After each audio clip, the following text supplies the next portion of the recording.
I'm with top of the table, Oaksway, after a very successful round 3 of the E&G Under-15s Youth Netball Premier League Northern Conference. Oaksway, first game against Northwich.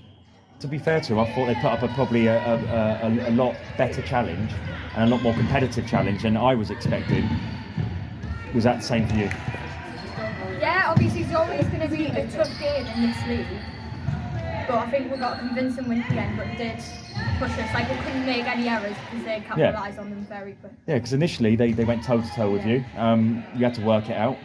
What was it you worked out? There wasn't anything to work out, it was just play your own game and stick to your structures. I haven't heard that a million times. I did think it was a very impressive team when we played again. So good win there. It took you back on level of points with Chester, who won 2 games earlier. The Bury game, obviously new players brought into the team and stuff.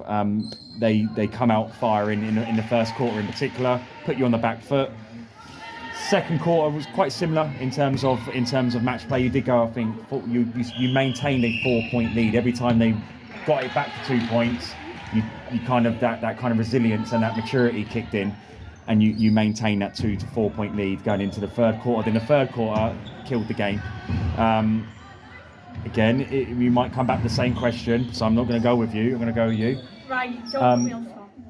What was it that got you, that third quarter in particular, what do you think you did as a team? We kept our cool and we stuck to the structures.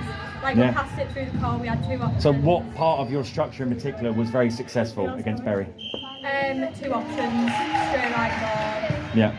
We didn't pass it over 2 channels very often unless it was on. Yeah.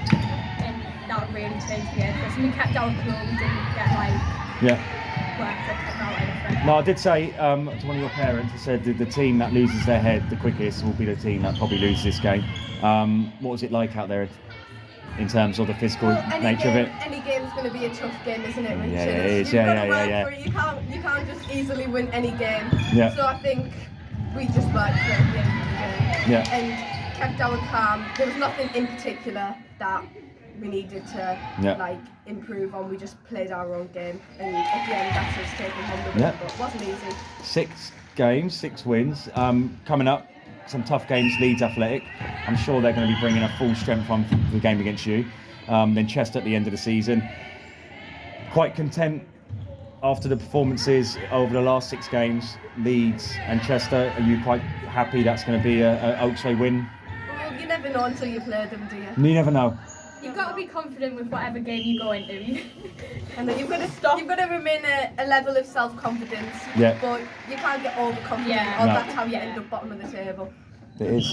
You get relegated. Right. Then you have to do the netball cup to get back in again. But there isn't a netball cup this time, so lucky you're not bottom. But come on, give me a percentage. How percentage-wise, how sure are you that you can come away from this season champions? Obviously we can do it. Like, we're 100%. Give me a percentage. Out of 100. We don't have a percentage on the spot. Ask us next interview and we'll have a think about it. We'll talk to the coach about it. Promise. You promise. I promise. Just play your game. Yeah. Stick to my structure. Stick to your game and your structure. Oaksway, always a pleasure. Well done. Top of the table. 6 wins out of 6. See you in round 4. Yeah.